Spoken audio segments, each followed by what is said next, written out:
चलिए जी, good evening all of you. Class को आगे बढ़ाया जाए। आज क्लास नंबर हमारी कौन सी, थर्ड क्लास है आज इक्विलिब्रियम की। हाँ, आज फोर्थ क्लास है हमारी इक्विलिब्रियम की। चलो ठीक है, तो आज कहानी करते हैं अपन लोग इफेक्ट ऑफ टेम्परेचर ऑन के इक्विलिब्रियम। ठीक है, करेक्टरिस्टिक्स चल रही थी इक्विलिब्रियम कांस्टेंट की। अब यहाँ पे टेम्परेचर का इफेक्ट देखा जाएगा बेटा। Effect of temperature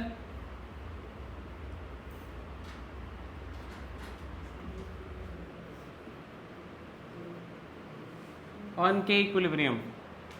effect of temperature on के इक्विलिब्रियम। ठीक है, आगे using Arrhenius equation. Using Arrhenius equation.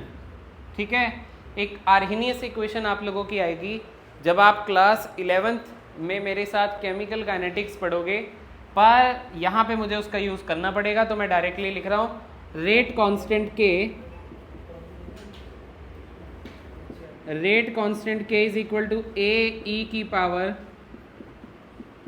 Minus E A by R T रहेगा। क्या रहेगा? Rate constant is equal to K A E की power minus E A by R T, जिसमें से हम के को तो क्या बुलाते हैं? Rate constant. ए होता है हमारा प्री एक्सपोनेंशियल फैक्टर। इसके दो नाम होते हैं, और फ्रीक्वेंसी फैक्टर।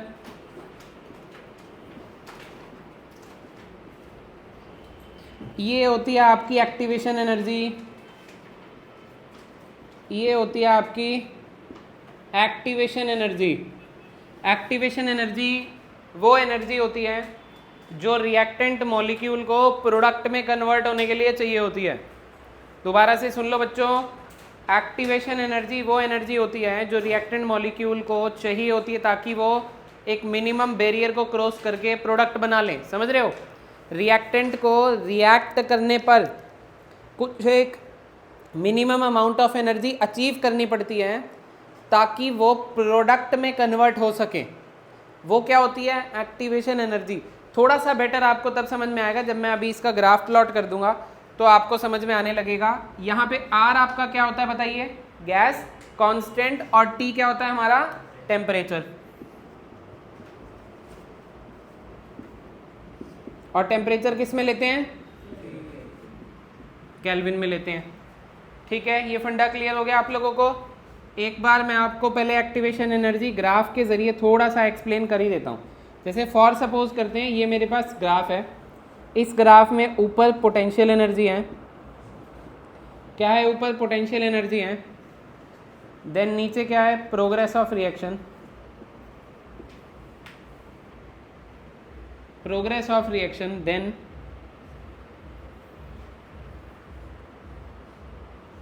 ठीक है, फॉर सपोज करते हैं ये मेरा रिएक्टेंट था और यहाँ पे मेरे क्या हैं? यहाँ पे मेरे प्रोडक्ट्स हैं। तो ये जो एनर्जी बैरियर है यहाँ से यहाँ तक, देखो ये एनर्जी रिएक्टेंट की है। रिएक्टेंट को इतनी मिनिमम एनर्जी को क्रॉस करना ही पड़ेगा, तभी वो किस में कन्वर्ट हो पाएगी?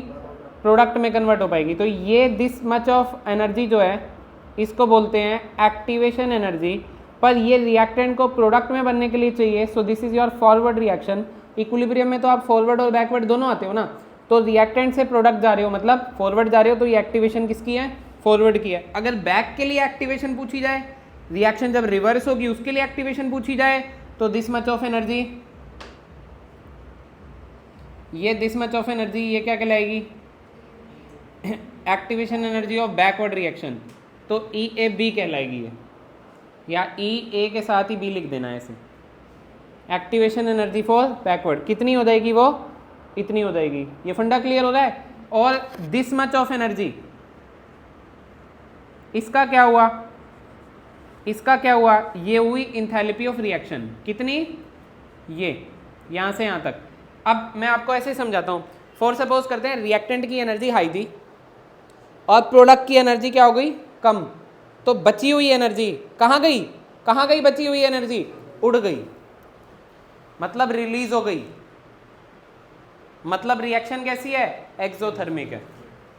ये फंडा क्लियर हो रहा है भाई। आपकी इंथैल्पी ऑफ रिएक्शन का एक फॉर्मूला है, इसका यूज करूंगा तो समझा रहा हूं ये डेल्टा एच आर क्या है। आपने मेरे साथ डेल्टा एच आर पढ़ रखा है, इंथैल्पी ऑफ रिएक्शन कहते हैं इसको।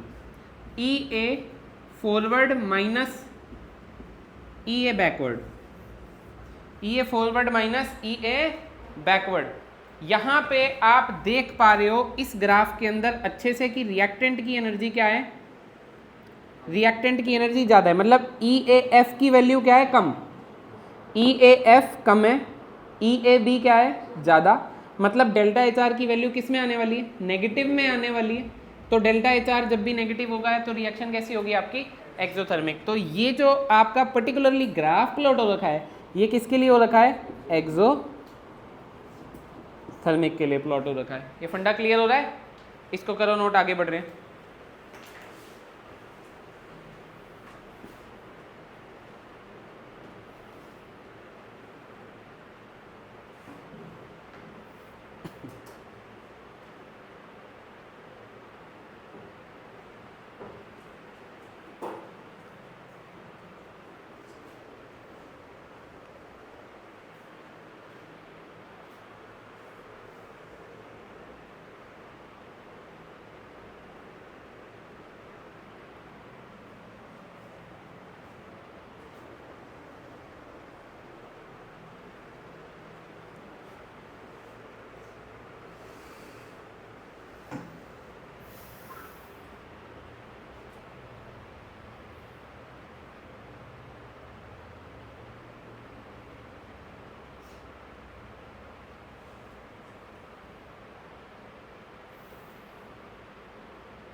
क्या बेटा,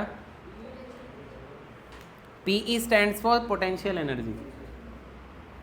ठीक है, बढ़ूं आगे, इसको हटा दूं।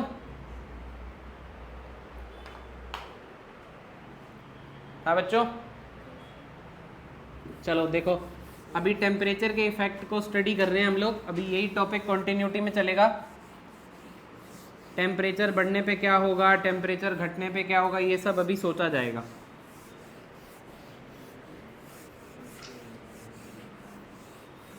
ठीक है, सुनना जरा ध्यान से सुनना। जो आपका के इक्विलिब्रियम है वो आपको क्या सिखाया था, के फॉरवर्ड अपॉन, और ये रेट कांस्टेंट किसका था, फॉरवर्ड रिएक्शन का, और ये रेट कांस्टेंट किसका था, बैकवर्ड रिएक्शन का। ये तो आपने मुझसे लास्ट क्लास में सीखा था ना। अब आप मुझे बताओ के किसके इक्वल है, के किसके इक्वल है, ए ई की power minus E A by R T. मतलब ए ई की power minus E A forward bye R T के इक्वल है। ये फंडा क्लियर हो रहा है, बोलो यस और नो। ठीक है, और इसको भी फॉरवर्ड रिएक्शन के लिए मान लेते हैं। ठीक है, अब मैं कह रहा हूँ ये रेट कांस्टेंट किसका, बैकवर्ड रिएक्शन के लिए है। अरे बोलो, और जो आपका इक्विलिब्रियम होता है वो तो एक ही टेम्परेचर पे सस्टेन करता है। फॉरवर्ड रिएक्शन जिस टेम्परेचर पे जारी होती है उसी टेम्परेचर पे बैकवर्ड रिएक्शन आ रही होती है, तो टेम्परेचर तो दोनों के अंदर सेम रहने वाला है। तो टी के नीचे तो कुछ लगाने की ज़रूरत नहीं है, और आर भी गैस कांस्टेंट होता है, इसके लिए भी कुछ लगाने की ज़रूरत नहीं है। फॉरवर्ड यहाँ पे लगा दिया और फॉरवर्ड यहाँ पे लगा दिया, ये ठीक है। ऐसे ही के बी के लिए बोल दो अब, ए बैकवर्ड इंटू ई की power minus E A backward bye R T. ये फंडा क्लियर हो रहा है। अच्छा, मैं अगर यहाँ पे इसको दोनों को इक्वेट करते हुए आपको ये बोल दूं कि मैं यहाँ पे K F upon K B equal to A F upon A B को अलग कर लो, तो ई की पावर माइनस का ई A forward minus E A backward bye R T कर सकता हूँ, येस और नो। पहले तो ये बता दो यार। देखो, मैं अगर इसको ऊपर ले जाऊंगा, ये तो दोनों सेम ही है, इनकी पावर अलग है, तो यहाँ भी माइनस था, ठीक है। पहले अगर मैं इसको ऊपर ले जाऊँगा तो क्या होगा, ये प्लस में हो जाएगा, और फिर मैं माइनस कॉमन ले लूँगा क्योंकि मेरे को ई फॉरवर्ड को प्लस में करना था। ये बात समझ रहे हो? तो फिर ये सिचुएशन आएगी कि नहीं आएगी, बोलो ये बात ठीक है कि नहीं? ये बात ठीक है। अच्छा सर, आपने ई फॉरवर्ड को प्लस में करके क्या हासिल कर लिया? आप ई बैकवर्ड माइनस ई फॉरवर्ड कर देते। अरे भाई, अभी तुमको एक कहानी पढ़ाई है डेल्टा एच आर की टर्म्स में। तो डेल्टा एच आर क्या था? ई फॉरवर्ड माइनस ई बैकवर्ड। तो वो बनाने के लिए मैंने यहाँ पे माइनस कॉमन ले लिया था। ये कहानी क्लियर हुई कि नहीं हुई, बोलो? अरे बोलो। अच्छा, के एफ अपॉन के बी को मैं एक साथ लिखना चाहूँ तो के इक्विलिब्रियम डाल दूँ, कोई दिक्कत तो नहीं है? कोई परेशानी, कोई दिक्कत, कोई दुविधा, बोलो? नहीं है। अब मैं लॉग ले रहा हूँ और एल एन ले रहा हूँ। मैं ये लॉग बेस ई वाला ले रहा हूँ। कितने लॉग पढ़ाए हैं तुमको? 2, एक बेस 10 वाला और एक बेस, और हम जिसकी वैल्यू सोल्व करते हैं वो कौन सा होता है? बेस 10 वाला। पर मैंने कौन सा लिया यहाँ पे? ई वाला। तो ये ठीक है। सुनो, ये a इंटू बी है। लॉग ए इंटू लॉग बी क्या होता है? पूरा लिख देता हूँ यार, रुक जा।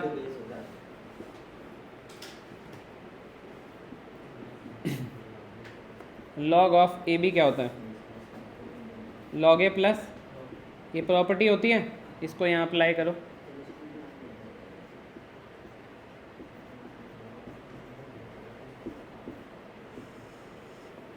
ये ठीक है।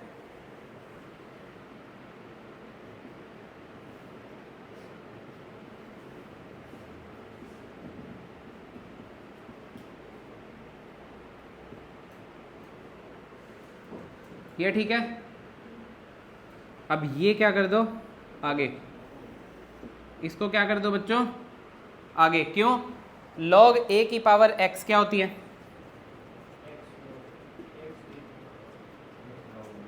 ये ठीक है। अब ये क्या कर दो आगे। और एक और बात भी है, एल एन ई का आंसर कितना होता है? 1। ये बात क्लियर है? ये सब नोट, ये सब प्रीवियस नॉलेज में है। 1 2 3 फॉर्मूले हैं। तो अगर ये आगे आ जाएगा तो एल एन ई बचेगा, तो वो क्या हो जाएगा? 1। और ये क्या हो जाएगा? L N K equilibrium is equal to L N A forward upon A backward. ये तो कांस्टेंट टाइप ही समझ लो आप, minus delta H R by R T. बोलो ये फंडा क्लियर हो रहा है? यस और नो? अब अगर मैं आपको बोलूं कि मैं एक्सोथर्मिक रिएक्शन की बात करना चाह रहा हूँ, किसकी बात करना चाह रहा हूँ? एक्सोथर्मिक का मतलब क्या है? डेल्टा एच आर क्या होना चाहिए? मतलब आपको क्या पता है डेल्टा एच आर वैसे क्या होता है? E A forward minus E A backward. और ई ए बैकवर्ड क्या होगा? बड़ा होगा as compare to E A forward से। तभी ऐसी सिचुएशन आ पाएगी। बोलो यस और नो? अगर डेल्टा एच आर की वैल्यू नेगेटिव आ गई तो ये जो इक्वेशन आपने बनाई है ये किस में कन्वर्ट हो जाएगी? L N K equilibrium is L N A forward upon A backward. ये माइनस और ये माइनस क्या हो जाएगा? Plus delta H R upon R T. बोलो यस और नो? अब मैं इसका और इसका 1/t का यहाँ पे 1 मान लो, कोई दिक्कत तो नहीं है? y is equal to m x plus c का ग्राफ प्लॉट करूँ अगर, तो वो कुछ इस तरीके से होगा कि ये क्या होगा? एल एन के इक्विलिब्रियम होगा, ठीक है। और ये क्या होगा?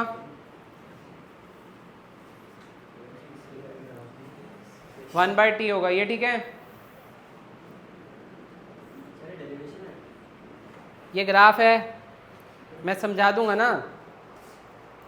यहाँ तक अभी साथ साथ नहीं चल रहा तो तुमको मैं ना लास्ट में एक कंक्लूजन दूंगा, वो सिर्फ कंक्लूजन तुम्हारे काम का है इस पेपर के पॉइंट ऑफ व्यू से या 11th के पॉइंट ऑफ व्यू से। ये जो इक्वेशन बनी है ना, ये आपकी क्लास 12th में एक रेट कांस्टेंट के और उसका एक रिलेशनशिप है जिसको हमने एग्जैजरेट किया है, और यही सेम काम हम क्लास 12th में दोबारा भी करेंगे। तो ऑल इन ऑल जो आप बाद में करोगे उसको आप पहले भी देख रहे हो और बाद में भी करोगे। तो आप अगर ब्रॉड मोटे पॉइंट ऑफ व्यू से सोच रहे हो तो ये आपके काम की है। और अगर मैं इसका कंक्लूजन तुम्हें याद करवा दूँ कंक्लूजन डायरेक्टली, तो फिर तुम्हें समझ नहीं आएगा। तो पहले मैं समझा रहा हूँ और लास्ट में कंक्लूजन दूंगा, उसको याद कर लेना अगर तुम्हें रखना है तो। पर मुझे नहीं लगता यहाँ तक में मैथ्स की कोई प्रॉब्लम आई होगी। मैं आपको हेडिंग डलवा चुका हूँ, effect of temperature on equilibrium constant. Main हमारा एम ये रहेगा कि टेम्परेचर बढ़ाने पे इक्विलिब्रियम कांस्टेंट बढ़ रहा है या टेम्परेचर बढ़ाने पे इक्विलिब्रियम कांस्टेंट कम हो रहा है। बस 1 मिनट के लिए और सुन लो, खत्म होने वाली कहानी। y is equal to m x plus c है। आप मुझे m बताओ क्या है, स्लोप क्या है यहाँ पे? ये स्लोप है, ये बात ठीक है। और ये सी क्या है? कांस्टेंट है। ये क्या है?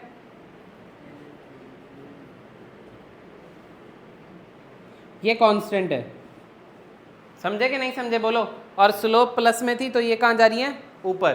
अब आप मेरे को एक बात बताओ, ये पर्टिकुलरली बनाया किसके लिए आपने? फोर किसके लिए बात चल रही है? एक्सोथर्मिक के लिए ऐसा ग्राफ आएगा। एंडोथर्मिक का देखेंगे अभी। एक्सोथर्मिक के अंदर अगर आप इधर जा रहे हो तो आप 1/, टेम्परेचर को बढ़ा रहे हो। 1/, टेम्परेचर को बढ़ा रहे हो मतलब टेम्परेचर क्या हो रहा है? कम। अरे बोलो यस और नो। अगर आप इधर जा रहे हो तो आप 1/T को बढ़ा रहे हो, और 1/T को बढ़ाना मतलब T को कम करना।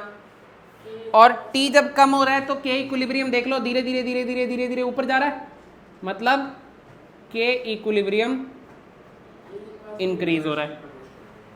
पर ये किसके लिए बात हो रही है? ये एक्सोथर्मिक के लिए बात हो रही है। अगर मैं इसका उल्टा कर दूं, टेम्परेचर बढ़ा रहा हूं तो K इक्विलिब्रियम क्या हो जाएगा? ये किसके लिए बात हो रही है? पर अरे बात तो ये एक ही है। अगर टेम्परेचर कम किया तो K बढ़ गया, और टेम्परेचर बढ़ाया तो K इक्विलिब्रियम कम हो गया। ये तो दोनों बातें एक ही हुई ना। अरे बोलो यस और नो।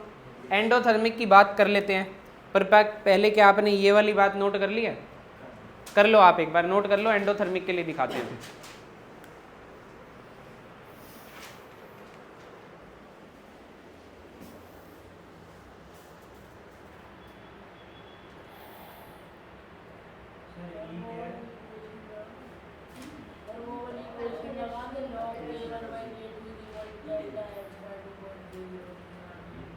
लॉग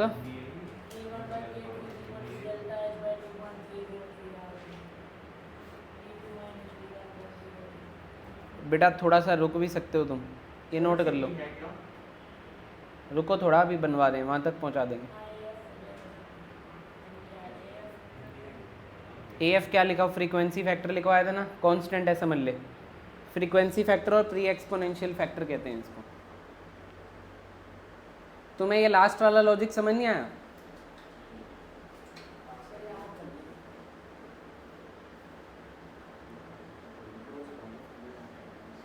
नोट कर लिया तुमने?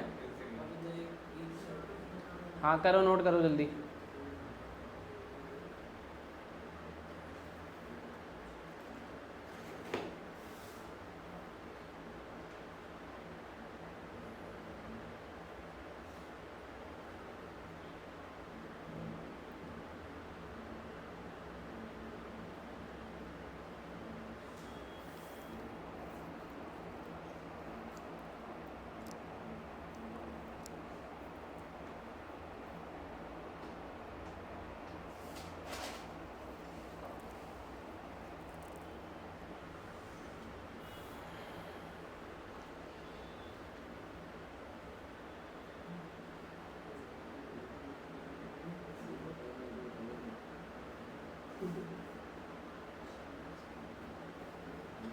बेटा डन।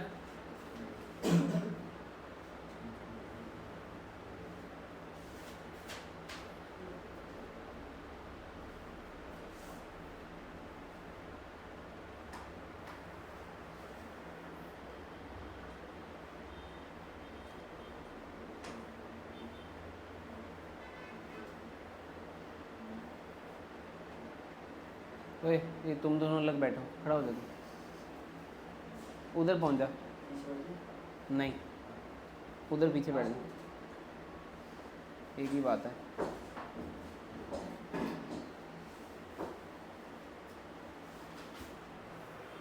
नोट कर लेना, पहले बता रहा हूँ सारा, सुनो अब ध्यान से।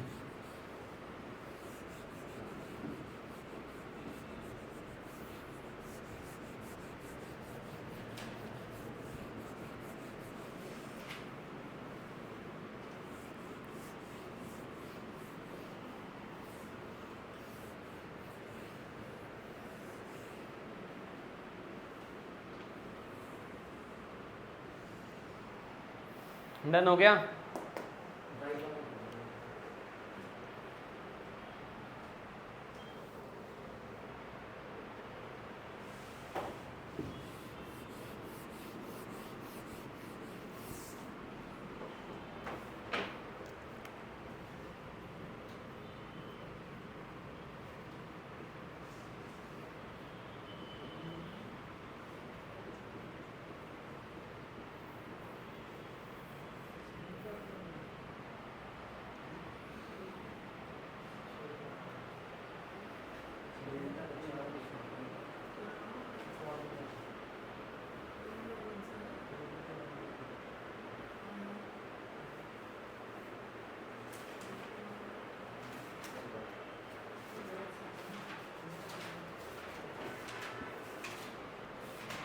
चलो बच्चों देखो, फिर इधर देखो एक बार। For endothermic reaction delta H R क्या हो जाएगा? पॉजिटिव। मतलब डेल्टा एच आर क्या होता है? E A forward minus E ए, मतलब ये बड़ा है ई ए बैकवर्ड से। तो इस इक्वेशन में अगर मैं अप्लाई करूं ये वाली बात, तो ये इक्वेशन क्या बनेगी? L N K equilibrium is equal to L N A forward upon A backward minus delta H R upon R T. और ये माइनस का साइन सस्टेन रहेगा क्योंकि ये क्या है? पॉजिटिव, क्योंकि बात किसकी कर रहे हैं? एंडोथर्मिक की। ये क्लियर हो गया? अब अगर मैं y is equal to m x plus c करूँ तो ये कुछ ग्राफ जो प्लॉट होगा वो कुछ इस तरीके से होगा, ठीक है? कि जो आपकी स्लोप होगी वो ये होगी, और जो आपका c होगा, एक सेकेंड ले रहा हूँ बस, वो L N A forward upon A backward होगा। ये फंडा क्लियर हुआ? और ये किसके रिस्पेक्ट में है? 1/t के रिस्पेक्ट में है। तो इस ग्राफ के अकॉर्डिंग जब आप इधर जाओगे तो 1/t को बढ़ाओगे, 1/t को बढ़ाओगे मतलब t को क्या करोगे? कम। जब आप t को कम कर रहे हो तो k इक्विलिब्रियम भी क्या होता जा रहा है? तो टेम्परेचर के साथ k इक्विलिब्रियम, अगर टेम्परेचर कम तो k इक्विलिब्रियम कम, और अगर टेम्परेचर ज़्यादा तो k इक्विलिब्रियम भी क्या हो जाएगा? ज़्यादा। ऐसा कहाँ पे होगा? एंडोथर्मिक रिएक्शन में होगा। मतलब रिएक्शन एंडोथर्मिक है या रिएक्शन एक्सोथर्मिक है, टेम्परेचर का इफेक्ट आप इस एड ऑन के साथ ही देख पाओगे। किस पे? के इक्विलिब्रियम पर। अगर तो देखो याद रखना, एक ही याद कर लो, ठीक है? शौर्य ये याद कर ले बेटा, तो कि एंडोथर्मिक रिएक्शन का केस होता क्या है, और एंडोथर्मिक में टेम्परेचर कम तो के इक्विलिब्रियम कम। तो एक्सो में इसका उल्टा, मतलब टेम्परेचर कम तो के इक्विलिब्रियम ज़्यादा, एंड वाइस वर्सा तो कर ही लोगे आप। केवल एक बात याद रखने पे आपको पूरा टॉपिक क्लियर हो रहा है, कोई ज़रूरत नहीं है इसकी। बस एक फॉर्मूला और दे रहा हूँ, वो डायरेक्टली याद कर लेना, और कुछ याद आपको करने की ज़रूरत नहीं है। चलो एक और भयंकर बात पूछने जा रहा हूँ मैं आपसे। ये तो इफेक्ट किस पे चेक कर लिया आपने? के इक्विलिब्रियम। के इक्विलिब्रियम, इक्विलिब्रियम कांस्टेंट होता है। पर ये जो आपने इक्वेशन बनाई थी k is equal to A E की power minus E A by R T में, ये क्या था? ये क्या था? ओहो, ये तो रेट कांस्टेंट था। बोलो ना यार। अरे ये क्या था? ये तो रेट कांस्टेंट था। अरे ये रेट कांस्टेंट था। सुनो, ये टेम्परेचर अगर आप बढ़ाओगे, इसको ऐसे देखो, टेम्परेचर अगर आप बढ़ाओगे तो ये पूरी वैल्यू क्या होगी? कम। ओए बोर्ड पे देखो, अगर आप टेम्परेचर को बढ़ाओगे तो ये पूरी वैल्यू क्या हो जाएगी, माइनस में वैल्यू कम हो रही है, मतलब वैल्यू बढ़ रही है, मतलब के की वैल्यू बढ़ रही है, किसके बढ़ने से, टेम्परेचर के बढ़ने से। तो टेम्परेचर इंक्रीजेज, रेट कांस्टेंट, इसको इक्विलिब्रियम कांस्टेंट से कंफ्यूज मत हो जाना, रेट कांस्टेंट के ऑल्सो इंक्रीजेस। ये के रेट कांस्टेंट है, वो वाला जो हमने बनाया है वो क्या है, इक्विलिब्रियम कांस्टेंट है। इक्विलिब्रियम कांस्टेंट पे इफेक्ट चेक करने के लिए एक्सोथर्मिक है कि एंडोथर्मिक है, पहले इसके हिसाब से जवाब देना पड़ेगा। पर रेट कांस्टेंट के में टेम्परेचर इंक्रीजेस, तो रेट कांस्टेंट के ऑलवेज इंक्रीजेस। ठीक है, हाँ हर केस में पॉसिबल है। ठीक है, हर केस की बात हो रही है यहाँ पे। चलो ठीक है, अब कंक्लूजन आपको दो मिल गए हैं, एक तो ये रहा कंक्लूजन। अब इस कंक्लूजन के आधार पर एक्सोथर्मिक का कंक्लूजन बना लोगे, और एक ये रही बात पॉइंट टू बी नोटेड वाली। अब एक तीसरी और बात बताऊंगा, उसमें फॉर्मूला बना रहे हैं, वो फॉर्मूला डायरेक्ट आ जाता है, उसमें वैल्यू डाल के आंसर निकालने होते हैं। ठीक है, और इसी इक्वेशन से बनाएंगे अभी। हटा दें, ठीक है, इन सब बातों को हटा देते हैं अभी।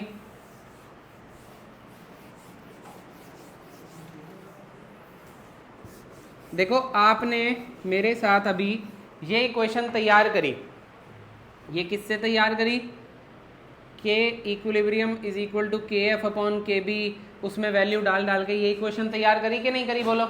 ये तैयार करी आपने। अब मैं कहता हूँ कि ये चीज़ें तो कांस्टेंट है, और आपको मैंने कल लिखवाया था कि इक्विलिब्रियम कांस्टेंट टेम्परेचर डिपेंडेंट होता है, और अभी निकल के भी आया, उसने पूछा था कल, तूने पूछा था लास्ट क्लास में कि कैसे टेम्परेचर डिपेंडेंट है, तो वो बात तेरे को समझ में आ गई। अभी एट टेम्परेचर मैंने अगर चेंज कर दिया, मैं बोला एट टेम्परेचर T1, ये इक्वेशन क्या बन जाएगी, तुमने बोला ln K equilibrium 1 equal to ln A forward by A backward, ये तो एज इट इज रहेगा, minus delta H R upon R T1 रहेगी। ये बात समझ में आ रही है कि नहीं, बोलो। फिर मैंने तुमको बोला at temperature T2 ln K equilibrium 2 equal to ln A forward upon A backward minus delta H R upon R T2।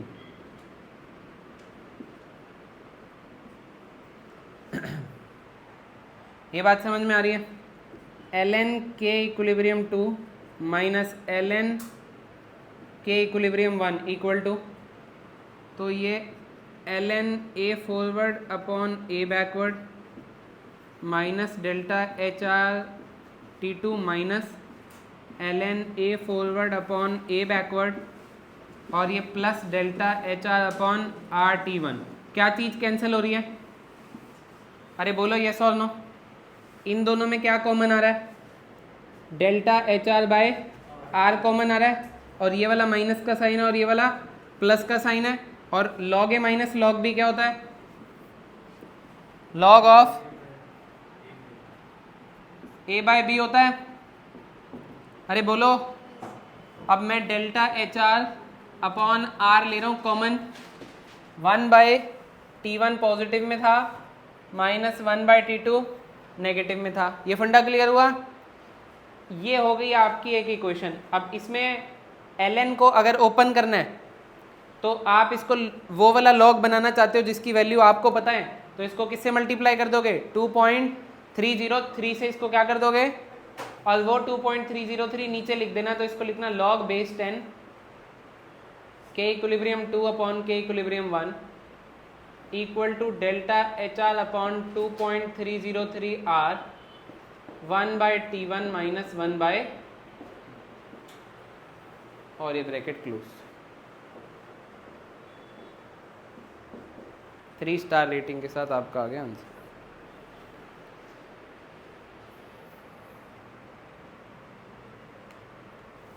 ठीक है,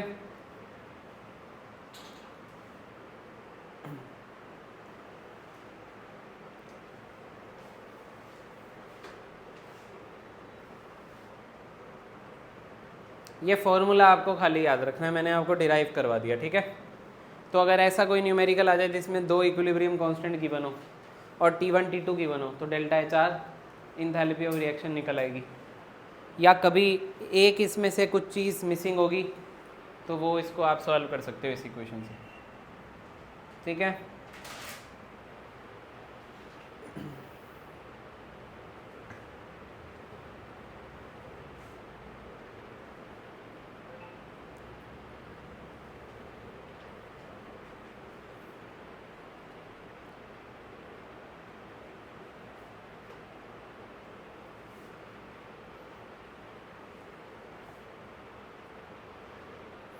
ठीक है, डन।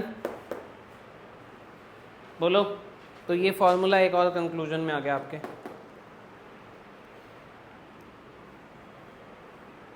हटा दें?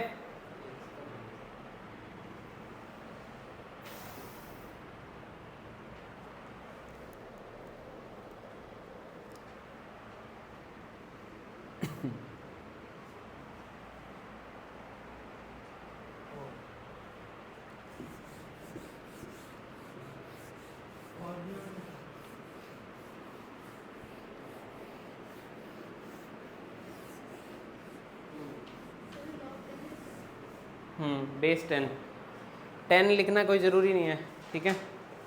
चलो हेडिंग बना लो, applications of equilibrium constant.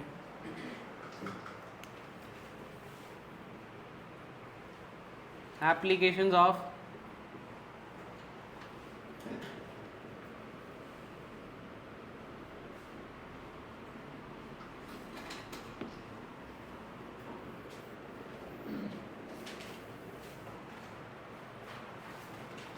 Applications किसकी बेटा जी, बोलो यार। इक्विलिब्रियम कांस्टेंट, ठीक है। पहला है prediction of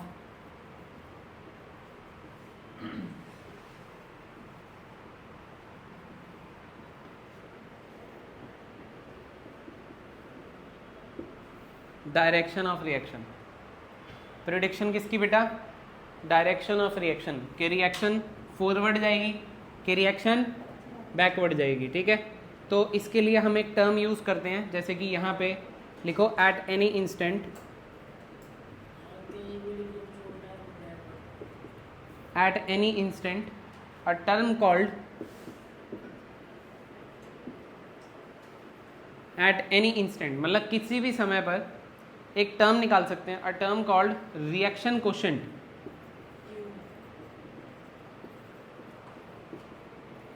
can be determined,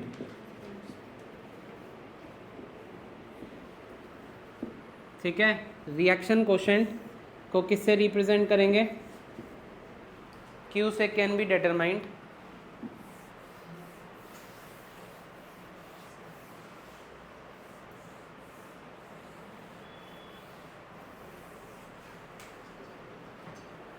ठीक है, एग्जाम्पल है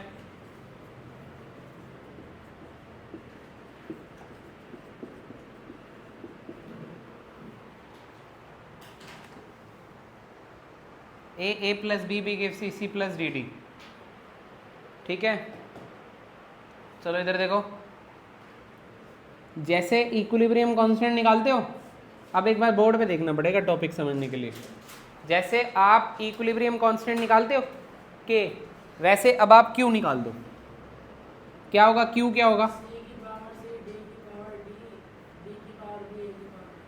Q is equal to C की power C concentration of D की पावर D अपॉन A की पावर A और कंसेंट्रेशन ऑफ, ये तो QC हो गया कंसेंट्रेशन। फॉर सपोज करते हैं गैसेस थी, फॉर सपोज करते हैं क्या थी, तो QP अगर आ जाए, फॉर सपोज करते हैं C की power C partial pressure of D की power D partial pressure of A की power A into partial pressure of D की पावर D, ये हो जाएगा। अब आप मेरी बात सुनो, B ले लो, स्मॉल b आएगा। ये फंडा क्लियर है? तो ये QC, और आप ये समझो कि आपने कोई वैल्यू निकाल ली है, फॉर सपोज करते हैं हमने क्यूसी की वैल्यू निकाल ली है और आपको क्या प्रिडिक्ट करना है इसके द्वारा कि रिएक्शन फॉरवर्ड जाएगी कि रिएक्शन बैकवर्ड जाएगी। फॉर सपोज करते हैं कि आपका जो क्यूसी है वो केसी से छोटा आ गया। एक मिनट रुक जाओ सब लोग, पहले मुझे ये समझाओ केसी क्या था। केसी क्या था शौर्य? Equilibrium constant. रिएक्शन किस में रहना पसंद करती है? इक्विलिब्रियम में। जब मैंने क्यूसी निकाला, जब मैंने क्या निकाला? क्यूसी, तो वो किससे छोटा था? इसका मतलब वो इक्विलिब्रियम में तो नहीं है रिएक्शन। बोलो यार, अगर क्यूसी केसी के बराबर नहीं है तो रिएक्शन इक्विलिब्रियम में, और रिएक्शन क्या इक्विलिब्रियम में जाना चाहती है? जाना चाहती है। तो क्यूसी की वैल्यू को अगर बढ़ा दिया जाए तो वो केसी के बराबर होगी तभी जब उसको बढ़ाया जाएगा। और क्यूसी की वैल्यू को बढ़ाने के लिए आप लोगों को ऊपर वाली टर्म को बड़ा, न्यूमरेटर को बड़ा करना पड़ेगा। अरे बोलो, तो न्यूमरेटर ज्यादा करने के लिए रिएक्शन को कौन सी डायरेक्शन में ले जाना पड़ेगा? फॉरवर्ड डायरेक्शन में ले जाना पड़ेगा कि नहीं पड़ेगा? बोलो। तो reaction will move in forward direction. कब बेटा? जब क्यूसी क्या आएगा? केसी से। क्या आपको ये बात क्लियर हो रही है? लॉजिक क्लियर हो रहा है? बोलो यस और नो। मैं आगे बढ़ जाऊं, एक बार दोबारा समझाऊं, एक बार दोबारा समझाते हैं। फॉर सपोज करते हैं क्यूसी केसी से क्या आ जाए? बड़ा। मेरे को अभी एक इक्विलिब्रियम कांस्टेंट दिया हुआ है और उसमें इनकी कुछ वैल्यू चेंज कर दी, तो मैंने कहा यार क्यूसी निकाल के एक बार चेक कर लेता हूँ कितना आ रहा है। जब मैंने क्यूसी निकाला तो मुझे समझ आया कि वो तो बड़ा आ रहा है, रिएक्शन तो इक्विलिब्रियम में है नहीं। रिएक्शन इक्विलिब्रियम में कब जाएगी? जब क्यूसी केसी के बराबर होगा। क्यूसी को शौर्य, क्यूसी को केसी के बराबर जाने के लिए क्या करना पड़ेगा? छोटा। और क्यूसी छोटा कब होगा? जब डिनोमिनेटर क्या होगा? बड़ा। और डिनोमिनेटर बड़ा कब होगा? जब रिएक्शन कौन सी डायरेक्शन में जाएगी? बैकवर्ड। तो आपको अगर लॉजिक समझाना था तो समझा दिया है। अगर आप, कुछ बच्चे रट भी लेते हैं इसको, तो देखो रटना कोई गलत बात तो है नहीं, जब समझ ही लिया तो याद ही कर लो, क्या दिक्कत है? तो अगर क्यूसी छोटा होगा तो फॉरवर्ड जाएगी, अगर क्यूसी बड़ा होगा तो बैकवर्ड जाएगी। ये ठीक है? और अगर क्यूसी केसी के बराबर होगा तो एट इक्विलिब्रियम में कहीं नहीं जाएगी। रिएक्शन आपकी किस में है? इक्विलिब्रियम में पहले ही है। वो इक्विलिब्रियम में जब पहले ही है तो फिर कहाँ जाएगी? वो कहीं नहीं जाएगी। ये फंडा क्लियर हो गया?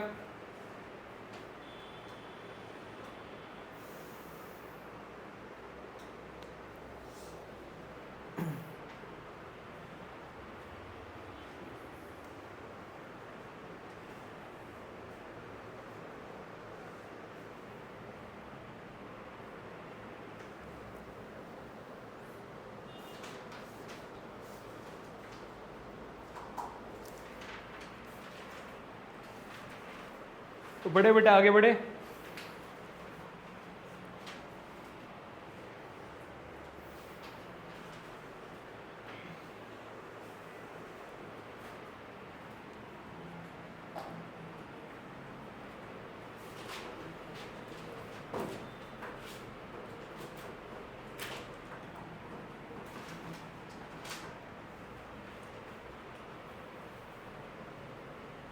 हटा दे बच्चों इसको।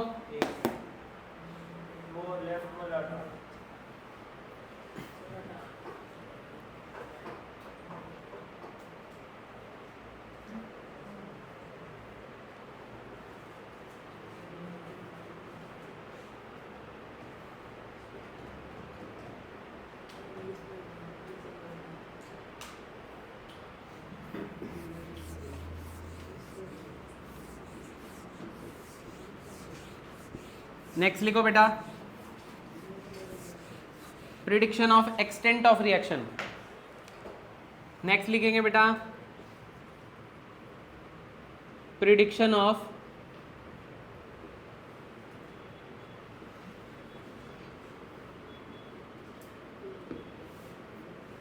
Extent of reaction. सुनना जरा ध्यान से सुनना। A very large value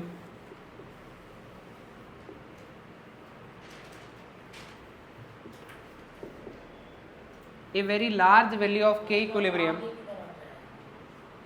like 10 की पावर 3 कॉमा 10 की पावर 4 etcetera indicates almost reactants are, इसको यूज करूंगा मैं बाद में न्यूमेरिकल में, completely consumed. रिएक्टेंट पूरे खत्म हो चुके हैं, रिएक्शन पूरी फॉरवर्ड डायरेक्शन में है, रिएक्टेंट खत्म हो चुके हैं, प्रोडक्ट बन चुके हैं. ठीक है, फॉरवर्ड डायरेक्शन में ज़्यादा है बेसिकली.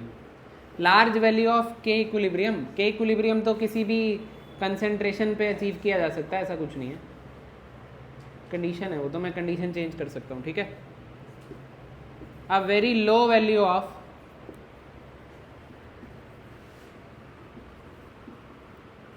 के इक्विलिब्रियम इंडिकेट्स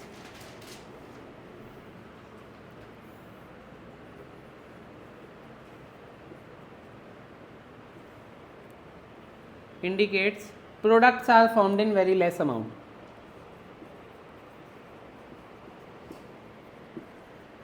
और लो वैल्यू का मतलब 10 की पावर -3, 10 की पावर -4 and so on. Products are formed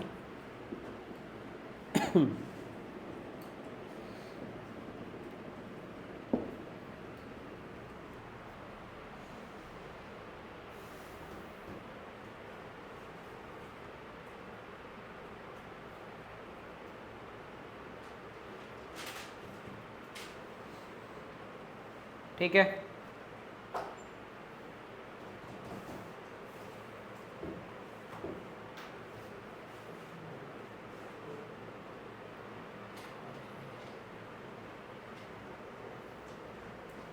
चलो आगे बढ़ते हैं. नेक्स्ट,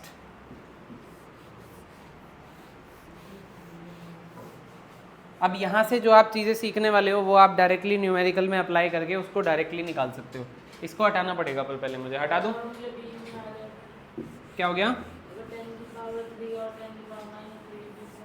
तो नहीं कुछ कह सकते हम.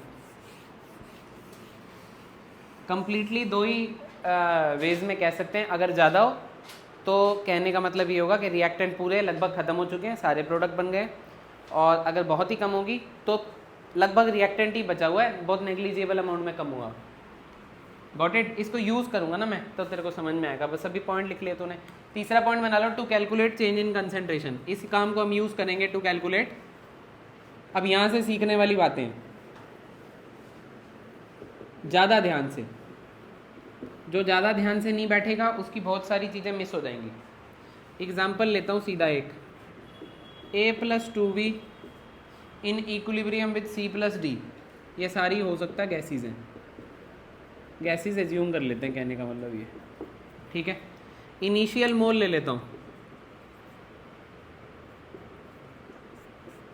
Initial moles A, B, C और D. ठीक है, अब एट इक्विलिब्रियम आप मुझे एक बात बताओ, सुनो तो सही. ए में से कुछ कम तो हुआ होगा. अरे बोलो यार. इनिशियली इन सब के इतने मोल्स थे, या किसी भी एक टाइम पे इसके इतने मोल थे. ठीक है, अब आप मुझे ये बताओ, या फिर आप ऐसे पकड़ लो कि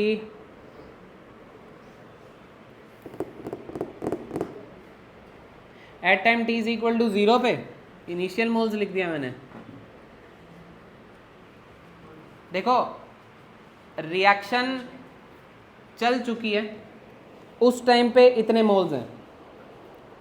at time t is equal to 0 वाले नहीं है ये, क्योंकि at time t is equal to 0 पे तो खाली रिएक्टेंट होते, ये दोनों होते ही नहीं.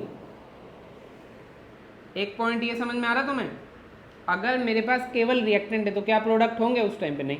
कुछ रिएक्शन चल चुकी थी, पर जब इक्विलिब्रियम पे आई और रिएक्शन हुई तो ए में से कुछ अमाउंट कम हुआ होगा. बोलो यस और नो. मजे नहीं आ रहे ऐसे. ये लो, at time T is equal to 0, ये है ही नहीं। ठीक है, फिर रिएक्शन हुई, ये दोनों रिएक्ट किए होंगे, ये दोनों बने होंगे। आप मुझे ये बताओ कि ये कितना कम हुआ होगा। ये इनिशियल मोल्स गिवन है, at time T is equal to 0, मतलब क्या गिवन है, मोल्स। इसमें से कुछ जो कम हुआ होगा उसको x मान लेते हैं। अगर यहाँ पे स्टोइचियोमेट्री 1 है और 1 में से x कम हो रहा है तो ये इसके कितने के साथ रिएक्ट कर रहा है, तो इसका 2 गुना कम होगा, क्योंकि इसको इसका 2 गुना रिएक्ट करने के लिए चाहिए। तो अगर इसमें से 1 गुना कम हो रहा है और ये a माइनस एक्स बच रहा है, तो यहाँ क्या बचेगा, अरे बोलो यस और नो। तो इसके 1 से ये बन कितना रहा है, तो ये कितना बनेगा, और ये भी कितना बन रहा है, तो ये भी कितना बनेगा, x। ये फंडा क्लियर हुआ। फिर मैं क्या निकालता हूँ, केसी निकालने का तरीका बताओ। कंसेंट्रेशन ऑफ C की पावर 1, कंसेंट्रेशन ऑफ D की power 1 upon concentration of A की पावर 1 इंटू B की पावर 2। अब मैं कंसेंट्रेशन कौन से वाली है, इक्विलिब्रियम वाली है, तो ये इक्विलिब्रियम पे मोल्स है, बोलो यस और नो। और मैं मान लेता हूँ ये वॉल्यूम V लीटर में है, volume of container V litre है, तो कंसेंट्रेशन क्या होती है, मोल्स अपॉन वॉल्यूम, बोलो यस और नो। ये मोल है अपॉन वॉल्यूम, V लीटर का डब्बा है, ये सारी गैस है, डब्बे का वॉल्यूम, गैस का वॉल्यूम, बोलो। तो A माइनस एक्स बाय क्या होगा, V multiply by B minus 2x by V। अरे ये लॉजिक समझ में आ रहा है ना। इसके मोल कितने हैं, x, और कंसेंट्रेशन बनाओगे तो डिवाइड किससे करना पड़ेगा। अच्छा सुन, रुक जाओ, A और B तो नीचे थे ना, ये तो C और D थे। ओ माय गॉड, क्या देख रहे हो तुम लोग। अरे C की जगह ये C के मोल, D की जगह ये, और A की जगह, और B की जगह का होल स्क्वायर। ये फंडा क्लियर है। अब आप इस तरीके से किसकी वैल्यू निकाल सकते हो, अगर आपको वॉल्यूम दिया है, केसी दिया है, ए और बी पता है, तो आप क्या निकाल सकते हो, एक्स निकाल सकते हो। ये फंडा क्लियर हो रहा है। इसको थोड़ा सा ना छोटा करने की एक ट्रिक बताता हूँ ताकि न्यूमेरिकल आपके जल्दी सोल्व होने लग जाए। मैं आपको ये कहना चाह रहा हूँ कि अगर मैं यहाँ से v निकालूँ, इस पर्टिकुलर केस में चलो निकाल लेते हैं, v से v कैंसिल हो गया, और एक v से एक v कैंसिल हो गया होगा, तो यहाँ 1/v बचा है, 1/v कहाँ चला जाएगा, ऊपर। तो ये क्या बनेगा, x का square divided by a minus x multiply by b minus 2x का होल स्क्वायर इंटू। ठीक है, अब इसका आप एक शॉर्टकट अगर बनाना चाहते हो तो आप ये तो कर ही देना, concentration of C into D. Volume के लिए आप क्या कर सकते हो, 1/v की पावर डेल्टा NG रख सकते हो। कहने का ये मतलब है कि इसको अगर मैं जल्दी लिखना चाहूँ, मैं ज़्यादा टाइम ना लगाना चाहूँ, क्योंकि v तो यार फिर अगर कैंसिल ना हुए तो क्या करेंगे, कहीं पावर क्यूब हुई, कहीं वो हुआ तो क्या करेंगे, तो अलग से कैसे लिखेंगे। तो ऐसा कर सकते हो, कंसेंट्रेशन को लिखे रहने दे सकते हो, मतलब जैसे x into X upon a minus X into B minus 2x। आप क्या कर सकते हो, ये जो 1/v है इसकी पावर डेल्टा NG कर देना। इस केस में डेल्टा NG निकालना कितना है, इस केस का डेल्टा NG निकालो, 1 + 1 माइनस 2 + 1 -1 आया। अगर आप 1/v की पावर -1 करते हो तो v की पावर -1 ऊपर जाके v नहीं हो जाता, तो डायरेक्ट आपका आ जाएगा। मतलब आप इनको कंसेंट्रेशन बना लेना, जो ये फॉर्मूला है उसमें लगा देना, v को हर किसी से अलग से डिवाइड करने की कोई ज़रूरत, v को आप अलग से सॉल्व करके जल्दी भी कर सकते हो। ये आपको काम बाद में आएगा, मैं बता रहा हूँ, आएगा तो आएगा। अगर आपको करना है ऐसे कर लेना, अदरवाइज ऐसे पूरी कहानी बनानी पड़ेगी। Got it.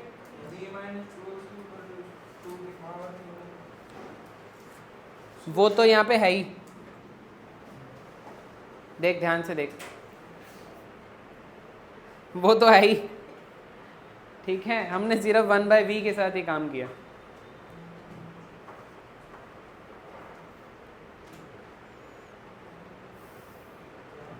यहाँ तक नोट कर रहे हो तो केपी का केस बताऊंगा तुम्हें मैं। अरे भाई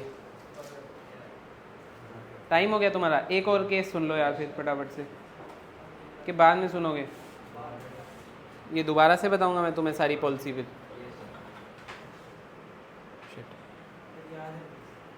आ रहे बस यार एक तो यार, चलो ठीक है, तो फिर इसके आगे कंटिन्यू करते हैं नेक्स्ट क्लास।